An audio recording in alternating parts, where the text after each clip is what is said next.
दोस्तों अभी कुछ ही दिन पहले बहुत सारी न्यूज़ फैली थी कि एसबीआई इस साल 18,000 वैकेंसी को रिलीज़ करने वाला है। ठीक है, मैंने भी उस पर वीडियो बनाई थी और मैंने उसमें एक बात कही थी कि एसबीआई 18,000 वैकेंसी को रिलीज़ करने वाला है, लेकिन उसमें सर्कल बेस्ड ऑफिसर की जो वैकेंसी है वो ज़्यादा होने वाली है और पीओ की कम होगी। ठीक है, तो जो वो बात सच हो गई है।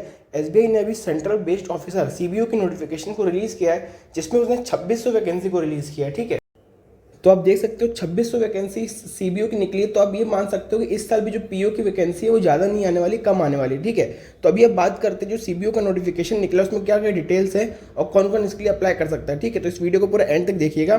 सबसे पहले तो 2600 वैकेंसी निकली है बता देता हूँ मैं आपको, और सर्कल बेस्ड वैकेंसी निकली है। जैसा कि इसका नाम है सर्कल बेस्ड ऑफिसर, आपकी जो पोस्टिंग होगी वो एक सर्कल में होगी, तो उसी के अकॉर्डिंग इसमें वैकेंसी निकली है। आप अपना सर्कल देख सकते हो आपको किससे अप्लाई करना है, लेकिन ये बात याद रखना कि आप सिर्फ एक ही सर्कल से अप्लाई कर सकते हो। ठीक है, हर सर्कल में अलग अलग वैकेंसी है, अलग अलग कैटेगरी की, और आपको वहाँ की लैंग्वेज आना जरूरी है। जैसे आप भोपाल सर्कल से भरते हो तो आपको हिंदी आना जरूरी है। ठीक है, चंडीगढ़ से भरते हो तो आपको इन तीनों में से एक भाषा आना जरूरी है। ठीक है, ऐसा नहीं है कि तीनों आना जरूरी है, एक भाषा आना जरूरी है, और बाद में इसका एलपीटी भी होगा, तो इस बात का ध्यान रखना। ठीक है, आप तो टोटल 4 स्टेज में ये होगा। अब सारी स्टेज की बात करते हैं। 2600 वैकेंसी है, यहाँ पर साफ साफ लिखा हुआ है 1 सर्कल ओनली, अभी आप देख सकते हो।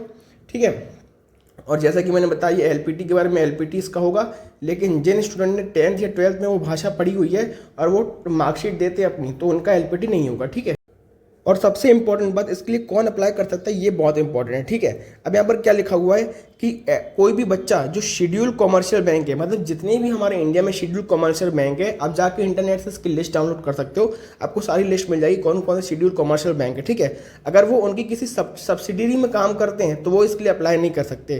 क्या इसका मतलब ये हुआ कि अगर उस बैंक में काम करते हो तो अप्लाई नहीं कर सकते? नहीं। अगर आप जैसे पंजाब नेशनल बैंक है, ठीक है, वो एक शेड्यूल कॉमर्शियल बैंक है, अगर आप उस बैंक में काम करते हो तो अप्लाई कर सकते हो, लेकिन अगर आप उसकी किसी सब्सिडियरी में काम करते हो तो इसके लिए अप्लाई नहीं कर सकते। समझ गए ना क्या डिफरेंस है? उसके बाद लिखा हुआ है अगर आप एसबीआई में काम करते हो पहले से ही क्लर्क में, मतलब अगर आप जूनियर एसोसिएट लेवल पे काम करते हो, या फिर सुपरवाइजरी कैडर, या फिर employ engaged in contract basis, मतलब या फिर एसबीआई में आप कॉन्ट्रैक्ट बेसिस पे एम्प्लॉय हो, या फिर क्लरिकल स्टाफ में काम कर रहे हो, तो आप सीबीओ के लिए अप्लाई नहीं कर सकते। या फिर एसबीआई में आप पहले ही ऑफिसर ग्रेड में काम कर रहे हो, या फिर एसबीआई के जो एसोसिएट बैंक है उस पर ऑफिशियल कैडर पे काम कर रहे हो, या फिर कॉन्ट्रैक्ट बेसिस में काम कर रहे हो, तो भी आप इसके लिए अप्लाई नहीं कर सकते। ये बात को ध्यान रखना, बहुत इंपॉर्टेंट पॉइंट है। ठीक है, इसको आप बार बार देखो, जो मैंने कहा उसको बार बार रिपीट में देखो, तब जाके समझ में आएगा। उसके बाद भी कोई डाउट होता है तो मुझे कमेंट सेक्शन में पूछ सकते हो, मैं डेफिनेटली इसका रिप्लाई करने वाला हूँ। ठीक है, इसके बाद कोई भी ग्रेजुएट डिग्री अब इसके लिए अप्लाई कर सकते हो। ठीक है, एज लिमिट बात करें 21 साल होनी चाहिए और 30 साल से ज़्यादा नहीं होनी चाहिए, और एज का रिलैक्सेशन दिया है कैटेगरी वाइज, वो भी देख सकते हो। ठीक है, और एक्सपीरियंस कितना मांगा है? 2 साल का एक्सपीरियंस मांगा है। कैसे? ठीक है, आप किसी शेड्यूल कमर्शियल बैंक में ऑफिसर कैडरे में होनी चाहिए। ऐसा नहीं कि आप किसी पंजाब नेशनल बैंक में क्लर्क हो तो आप इसके लिए अप्लाई कर सकते हो, नहीं कर सकते। ठीक है, या तो शेड्यूल कमर्शियल बैंक में ऑफिसर लेवल पे होनी चाहिए, या फिर आरआरबी जो रीजनल रूरल बैंक होते हैं उस पर ऑफिसर लेवल पे होने चाहिए, तब जाके आप इस पर अप्लाई कर सकते हो, वो भी 2 साल जब आप उसमें काम किए हो। ठीक है, तो ये बात याद रखना, आप कोई भी बैंक में क्लर्क काम कर रहे हो तो इसके लिए अप्लाई नहीं कर सकते। आप किसी भी बैंक में शेड्यूल कमर्शियल बैंक होना चाहिए या फिर आरआरबी होना चाहिए, उस पर आप ऑफिसर लेवल पे हो, 2 साल काम कर लिया है, तो इसके लिए बिल्कुल अप्लाई कर सकते हो। ठीक है, लैंग्वेज टेस्ट मैंने बताया ये होगा। उसके बाद बात करते हैं हाँ पेपर कैसे होने वाला है। देखो, एक पेपर होगा आपका 170 मार्क्स का होगा। ठीक है, वो ऑनलाइन टेस्ट होगा और इसमें डिस्क्रिप्टिव भी होगा। ठीक है, उसके बाद आपका एक इंटरव्यू होगा।